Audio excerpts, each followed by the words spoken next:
ಕಲ್ಪಿಸಿಕೊಡುವುದು ಗ್ರಾಮ ಪಂಚಾಯಿತಿ ಅಭಿವೃದ್ಧಿ ಅಧಿಕಾರಿಯ ಕೆಲಸ. ಏನು ಕೆಲಸ ಅವ್ರದ್ದು ಅಂತಂದರೆ, ಕುಡಿಯೋ ನೀರೇ ಆಗಲಿ, ಸ್ವಚ್ಛತೆ ವಿಚಾರ ಆಗಲಿ, ಏನು ನಿವೇಶನಗಳ ವಿಚಾರ ಆಗಲಿ, ಆಮೇಲೆ ಏನು ಈ ಸ್ವತ್ತು ಖಾತೆಗಳ ವಿಚಾರ ಆಗಲಿ, ಆಮೇಲೆ ಶಾಲೆಗಳ ಶೌಚಾಲಯಗಳ ವಿಚಾರ ಆಗಲಿ, ಮತ್ತು ಹಲವಾರು ವಿಚಾರಗಳನ್ನು ಈ ಏನು ಸ್ಥಳೀಯ ಸರ್ಕಾರ ಏನಿರುತ್ತೆ ಅದು ಏನು ಕಟಬದ್ಧವಾಗಿ ನಿರ್ವಹಿಸತಕ್ಕಂಥ ಕೆಲಸವನ್ನು ಏನು ಸ್ಥಳೀಯ PDOಗಳು ಮಾಡಬೇಕಾಗಿರುತ್ತೆ. ಆದರೆ ಏನಾಗಿದೆ ಅಂತಂದರೆ, ಈ ನಮ್ಮ ಕುದೇರು ಗ್ರಾಮ ಪಂಚಾಯಿತಿಲಿ ಈ ಗ್ರಾಮ ಪಂಚಾಯಿತಿ PDO ರವರು ಏನು ಸಾರ್ವಜನಿಕರಿಗೆ ಏನಾದ್ರು ಅಹವಾಲುಗಳನ್ನು ಹಾಗೂ ಏನು ಸಮಸ್ಯೆಗಳನ್ನು ಹೇಳುವ ಸಂದರ್ಭದಲ್ಲಿ ಕೇಳಲು ಹೋದರೆ ಜಾಸ್ತಿ ಅವರು ಏಕವಚನ ಬಳಸ್ತಾರೆ. ಇದು ಏನಪ್ಪ ಅಂತಂದರೆ, ಸಂವಿಧಾನದ ಅಡಿಯಲ್ಲಿ ನಮಗೆ ಸಂವಿಧಾನ ಪೀಠಿಕೆ ಹೇಳುತ್ತೆ, ಸಂವಿಧಾನ ಪೀಠೆ ವ್ಯಕ್ತಿ ಗೌರವ ಕೊಡಿ ಅಂತ. ಇವರು PDO ಅವರು ಸಂವಿಧಾನಕ್ಕೆ ಇವರು ಸಾರ್ವಜನಿಕರ ಹಣದಲ್ಲಿ ಇವತ್ತು ಉದ್ಯೋಗದಲ್ಲಿದ್ದಾರೆ. ಆದರೆ ಅವರು ಸಾರ್ವಜನಿಕರ ಬೆಲೆ ಕೊಡ್ತಾ ಇಲ್ಲ. ಸಾರ್ವಜನಿಕರಿಗೆ ವಿರೋಧವಾಗಿ ಇವ್ರು ಬಂದಿದ್ದಾರೆ. ಅವತ್ತೊಂದಿನ ನಮ್ಮ ಏನು ಹೊಸಬಾಡವಣೆಯ ಗ್ರಾಮಸ್ಥರಿದ್ದಾರೆ, ಅವ್ರಿಗೆ ಏನಂತ ಹೇಳಿದ್ದಾರೆ ಅಂತಂದರೆ, ನಮಗೆ ಚರಂಡಿ ಸ್ವಚ್ಛತೆ ಇಲ್ಲ, ನೀರು ಬರ್ತಾ ಇಲ್ಲ ಅಂತ ಹೇಳಿದ್ರೆ, ನಾ ಏನು ಚಿನ್ನದ ಚರಂಡಿ ಮಾಡಿಸ್ಕೊಳ್ಳ ಅಂತ ಕೇಳ್ತಾರೆ. ನಮ್ಗೆ ಚಿನ್ನದ ಚರಂಡಿ ಬೇಕಾಗಿಲ್ಲ ಸ್ವಾಮಿ, ಬರೀ ಸಿಮೆಂಟ್ ಚರಂಡಿ ಮಾಡಿಸ್ಕೊಡಿ, ನಮ್ಗೆ ಗೌರವ ಕೊಡಿ ಅನ್ನೋ ನಮ್ಮ ವಿಚಾರವನ್ನು ಈ ಮೂಲಕ ವ್ಯಕ್ತಪಡಿಸ್ತೇವೆ. ರಿಟೈರ್ಡ್ ಆಫೀಸರ್ ಸರ್ ಅವರು. ನನ್ನ ಹೆಸರು ಮಾದೇವಯ್ಯ ಅಂತ. ಈ ಸೊತ್ತಿಗೆ ಅರ್ಜಿ ಕೊಟ್ಟು 1 ವರ್ಷ ಆಯಿತು. ಈ ಸೊತ್ತಿಗೆ ಎಲ್ಲ ಬಂದು ಸರ್ವೆ ಮಾಡ್ಕೊಂಡು ಹೋದರೂ ಈ ಸೊತ್ತಿಗೆ ನನಗೆ ಯಾವುದೇ ವಿಧವಾದ ಈ ಸೊತ್ತನ್ನು ಮಾಡಿಕೊಟ್ಟಿಲ್ಲ.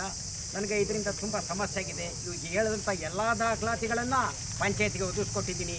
ಕೋರ್ಟ್ ಆಗಲಿ, ಎಲೆಕ್ಟ್ರಿಕ್ ಬಿಲ್ ಆಗಲಿ, ನೆಲ್ಲಿ ಕಂದಾಯ ಆಗಲಿ, ಪತ್ರ ಆಗಲಿ ಎಲ್ಲನೂ ಕೊಟ್ಟಿದ್ದೀನಿ. ಆದರೂ ನನಗೆ ಈ ಸೊತ್ತಿಗೆ ಇವ್ರು ಮಾಡಿಕೊಟ್ಟಿಲ್ಲ. ಇದ್ರ ಬಗ್ಗೆ ಇವ್ರು ಪಂಚಾಯತಿಯಿಂದ ಯಾವುದು ಎಷ್ಟೇ ಇದ್ದಿದ್ರೂ ಒಂಥರ ತಾತ್ಸಾರ ಮನೋಭಾವ, ಅಲಕ್ಷ್ಯ ಮಾಡ್ತಾ ಇದ್ದಾರೆ. ಇದರಿಂದ ನನಗೆ ನ್ಯಾಯ ಒದಗಿಸ್ಕೊಡ್ಬೇಕು. ನೀರು ನಿಂತು ಕೊಳ್ತವಾಗಿ 3 ದಿನ ಎತ್ತಾಗ್ಬಿಟ್ಟು ಮರಲ್ಲಿ ಅಡ್ಮಿಂಟ್ ಆದೆ. ಪುನಃ ಬಂದೆ, ಅಡ್ಮಿಂಟ್ ಆಗಿ ಬಂದ ತಕ್ಷಣ ಹೇಳಿದಾಗ ಅವರು 15 ದಿನ ತಿರುಗಿ ಮಾಡಲಿಲ್ಲ. ಪುನಃ ಬಂದು ಒಬ್ಬರು ಬದಿ ಎತ್ತಿಸಿದ್ರು, ಶಿವಣ್ಣ ಅನ್ನೋರು ಕಳಿಸ್ಕೊಟ್ಟು ಬದಿ ಎತ್ತಿದ್ರು. ಪುನಃ ನಾಳೆ ಬಂದು PDO ಇದ್ದರು. ಆ ಬದಿ ಎತ್ತಿದ ಮೇಲೆ ನೀರು ನಮ್ಮನೆ ಹಿಂದಕ್ಕೆ ಬರ್ತಾದ ಸಾರ್, ಈ ಥರ ಬದಿ ಎತ್ತಿದ ಮೇಲೆ ನೀರು ಹೊರಗಡೆ ಬರ್ತಲ್ಲ ಅಂದಾಗ, ನೀನು ಅಸೆಸ್ಮೆಂಟ್ ತಕಮ್ಮ. ಅಸೆಸ್ಮೆಂಟ್ ಯಾರಿಗೆ ಸ್ವಾಮಿ? ನೀನು ಅಸೆಸ್ಮೆಂಟ್ ಅಂದರೆ ನಮ್ಮ ಕೇಳೋದು ನೀ ಯಾವೂರ? ಇವರು ಅಡ್ರೆಸ್ನೆಲ್ಲ ಕೊಡ್ತೀನಿ, ಸೈಟ್ ನಂಬರ್ ಕೊಡು. ನೀನು ನಂಬರ್ ಯಾತಿಗೆ ಸ್ವಾಮಿ? ಚರಂಡಿ ಸೇರಿಸಿದಾರ ನನಗೆ ನಂಬರ್ಗೆ, ಅಸೆಸ್ಮೆಂಟ್ ಸೇರಿಸ್ಕೊಟ್ಟಿದ್ದಾರ, ಅದು ಹೋಯ್ತು. ಆಮೇಲೆ ನೀನು ಚಿನ್ನದಲ್ಲಿ ಕಟ್ಸಲಿಯಾ? ಚಿನ್ನದಲ್ಲಿ ಬೇಡಿ ಸ್ವಾಮಿ, ನೀರು ಕಳಿಸ್ಕೊಡಿ ಸಾಕು. ಚಿನ್ನ ಏನು ಕಟ್ಸಾಕದ? ಇಲ್ಲ ಹೋಗಿ ಅದನ್ನು ನಿಮ್ಮ ಮಾಡ್ಸಲ್ಲ, ನಮ್ಮ ಮಾಡ್ಸಲ್ಲ. ಎಲ್ಲಿಗಾರು ಹೋಗು, ನೀ ಇದೇ ರೀತಿ ಹೇಳಿರಿ. ಅಸೆಸ್ಮೆಂಟ್ ಕೇಳಿನಿ ಬಂದವ್ರಿಗೆ ನಾ ಅದೇ ಕೇಳ್ತೀನಿ. ನಿನಗೆ DC ತನಕ ಹೋಗು, ಇವ್ರನ್ನ TV ಕಲಸು. ನೀ ಯಾವನಿಗೆ ಹೋದ್ರು ಎಲ್ಲಿ ಹೋಗು, ನಿಂತೇವ್ ನೀವು ಕೂತರ ಏನು ಹೋಗೋದು ಆಸೆ ಅನ್ನೇ ಅಂದರು. ನಾವು ಬಂದ್ಬಿಟ್ಟಿನಿ. ನಾನು ವಾಪಸ್ ಬಂದು ನಮ್ಮ ಕುಮಾರವ್ರಿಗೆ ಹೇಳ್ದಿ, ನೋಡಪ್ಪ ಈ ಥರ ಅಂದರು. ಆಗ ಬಿಡಿ ಅಂದ್ಬಿಟ್ಟು ಆಗ ನಮ್ಗೆ ಇದು ಮಾಡಿ ಸ್ವಾಮಿ. ಈಗಲೂ ಬಂದು ಹೊಸ ಬಡೆಯಲ್ಲಿ ಬಂದು ನೋಡ್ಬಿಡಿ. ನನ್ನ ಮನ ಮುಂದೆ ನೀರು ಹಿಂದಿಲ್ ನೀರೆಲ್ಲ ಬಂದು ನಿಂತ್ಕತ್ತ, ಮುಂದಕ್ಕೆ ಹೋಯ್ತಾ ಇಲ್ಲ ಅಂತ PDO ಅಧಿಕಾರಿ ಸ್ವಾಮಿ. ಇಲ್ಲಿ ಬೇಕಿಲ್ಲ ನಮಗೆ ಬೇಕಾಗಿಲ್ಲ. ಅವ್ರು ಉಳಿಸ್ಕೊಳ್ಳೋ, ಅವ್ರು ಬೇಕಾದ್ರೆ ಉಳಿಸ್ಕೊಳ್ಳಿ, ನಮಗೆ ಬೇಕಾಗಿಲ್ಲ ಅವರು. ನನಗೆ ನಾನು ಅಂಗಲಿಕ ನಾನು ಬದಿ ಹಚ್ಬೇಕಾದ್ರೆ ನಾನು ವಾಟ್ಸಪ್ಪು ಹಾಕ್ತೀನಿ, ಆಮೇಲೆ ಫೇಸ್ಬುಕ್ಕು ಹಾಕ್ತೀನಿ. ಯಾವುದೋ ತನಿಖೆ ಆಗಿಲ್ಲ. ಬಂದು ಅವತ್ತು ಮೇಡಮ್ನವ್ರು ಬಂದರು, ಈಗ ಹಾಕಿರೋ ಹೇಳ್ತಾರೆ. ಆಗ ಬಂದರು ಎಲ್ಲ ಇವರು. ಆಗ ಬಂದಮೇಲೆ ನಾ ಇರನೇ ಇಲ್ಲ, ನಂಗೆ ಗೊತ್ತೇ ಇಲ್ಲ ಅಂದರು ಇವರು. ಆಗ ನೀನು ನಿನ್ನ ಕೇಳೋದು ಕಂದಾಯ ಕಟ್ಬೇಕಾಗ್ತವ ಅಂತ ಮಿಲ್ಲ ಸಮಿತಿ. ಆಗ ನಾ ಕಂದಾಯ ಕಟ್ಟೋನು ಚರಂಡಿ ಮಾಡ್ತಲ್ವಾ? ಅವರು ಅಂದರು ಇಲ್ಲಪ್ಪ ಆಗ ಮಾಡೋಕ್ಕಾಗಲ್ಲ, ಮಾಡ್ತೀನಿ, ನೀವು ಕಟ್ಬೇಕು, ನಾವು ಕಟ್ಕೊಡ್ತೀನಿ. ಬೇರೆ ಕಂದಾಯ ಕಟ್ಕೊಡ್ತೀನಿ. ಈಗ ನನ್ನ ತಮ್ಮಿಲ್ಲ, ನನ್ನ ಚರಂಡಿ ಕ್ಲೀನ್ ಮಾಡ್ಕೊಡು. ನಾವು ಮಾಡ್ಸೋ ನಂಗೆ ಗೊತ್ತಿಲ್ಲ. ದಬಾಯಿಸಿ ನಾನು ಹೊರಗಡೆ ಕಳಿಸ್ತಾರೆ ಸರ್. ಇಷ್ಟು ಸೊತ್ತು ಮಾಡಿಕೊಟ್ಟಿಲ್ಲ ಸ್ವಾಮಿ. ನಮಗೆ ರಿಕಾರ್ಡ್ಸ್ ಎಲ್ಲ ಕೊಟ್ಟು ನೀವು ಹಿರಿಯ ಅಧಿಕಾರಿಗಳಿಂದ ತಗೊಂಬಂದು ಕೊಡಿ ಅಂತ ಹೇಳಿದರು. ಅದಕ್ಕೆ ಹಿರಿಯ ಅಧಿಕಾರಿಗಳೇ ಸ್ವಾಮಿ ನೀವು ಫಾರ್ವರ್ಡ್ ಮಾಡಿ ಮುಂದಕ್ಕೆ ಅಧಿಕಾರಿಗಳು ನೋಡ್ತೀವಿ ಅಂತ ಹೇಳಿದ್ವಿ ನಾವು, ಅಷ್ಟೇ. ಸಂತೋಷ್ ಅಂತ. ನಾನು ಮೊನ್ನೆ ಒಂದು ನಮ್ಮ ಏರಿಯಾ ಬಡಾವಣೆಗೆ ಕ್ಲೀನಿಂಗ್ ಬಂದಿದ್ದರು. ಅದು PDO ಸಾಹೇಬರು ಬಂದಿದ್ದರು. ಏನು ಸರ್ ಇದು ಎಲೆಕ್ಷನ್ ಟೈಮ್ಲಿ ಹತ್ರ ಬಂತು ಅಂದ್ಬಿಟ್ಟು ನೀವು ಕ್ಲೀನ್ ಮಾಡ್ಸಕ್ಕೆ ಬಂದಿದ್ದೀರಿ ಅಂತ ಕೇಳಿದಾಗ, ಏನು ಕೊಲೆ ಮಾಡಿದ್ರೆ ನೀವೆಲ್ಲ ಸೇರ್ಕೊಂಡು ಕೊಲೆ ಮಾಡಿದಾರೆ ನಮ್ಮನ್ನ ಅಂತ ಕೇಳಿದ್ರೆ, ಸರ್ ನಾವು ನ್ಯಾಯ ಕೇಳ್ತಾಯಿದ್ದೀವಿ, ಏನು ಕ್ಲೀನ್ ಏನು ಮಾಡ್ತಿದ್ದೀರಿ ಅಂತ ಕೇಳ್ತಾಯಿದ್ದೀವಿ, ಕೊಲೆ ಮಾಡೋಕ್ಕೆ ಬಂದಿಲ್ಲ.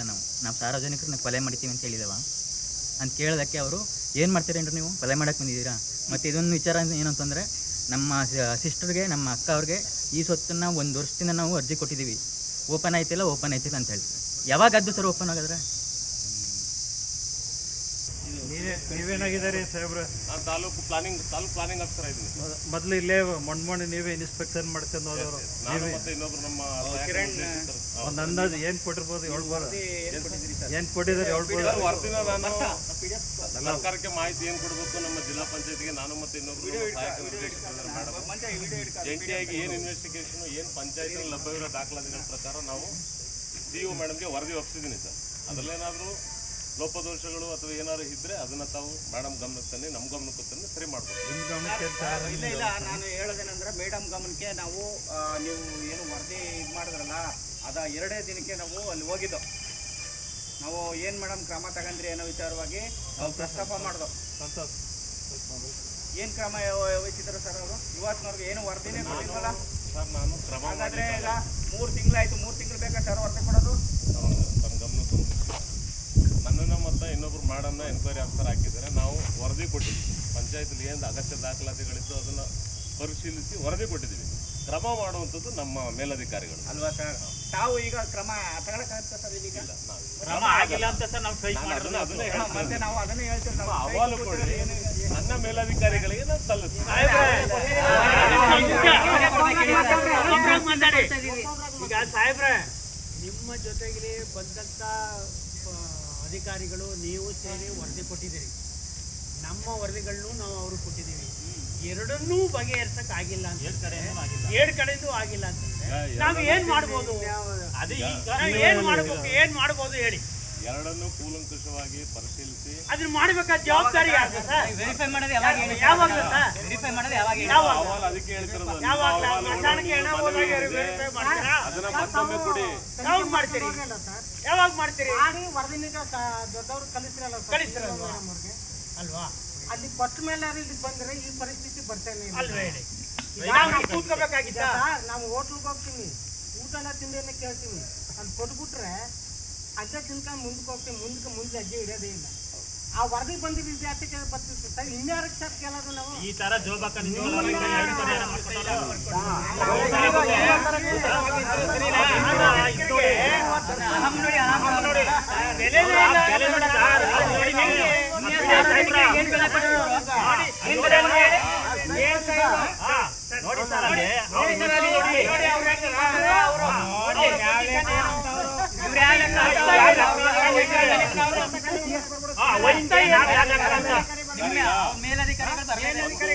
ಸರ್, ಇಲ್ಲಿ ಆಗಿರುವಂತ ಏನು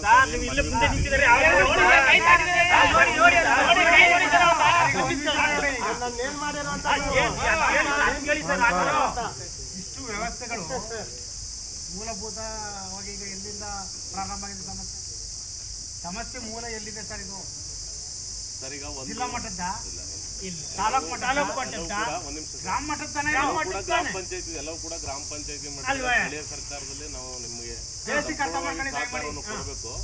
ಈಗ ಏನಂತಂದ್ರೆ ಕುದೇರು ಗ್ರಾಮ ಪಂಚಾಯತಿಗೆ ಸಂಬಂಧಪಟ್ಟಂತೆ ಮೂಲಭೂತ ಸೌಕರ್ಯಗಳನ್ನು ಒದಗಿಸೋದ್ರ ನಿಟ್ಟಿನಲ್ಲಿ ಏನಾದರೂ ಗ್ರಾಮ ಪಂಚಾಯತಿಯವರು ಏನಾದ್ರು ಫೇಲ್ಯೂರ್ ಆಗಿದ್ರೆ ಅಥವಾ ಆ ಥರದ್ದು ಏನಾದ್ರು ತಮ್ಮ ಡಿಮಾಂಡ್ಸ್ ಇದ್ರೆ ದಯಮಾಡಿ ಮನವಿ ಕೊಡಿ.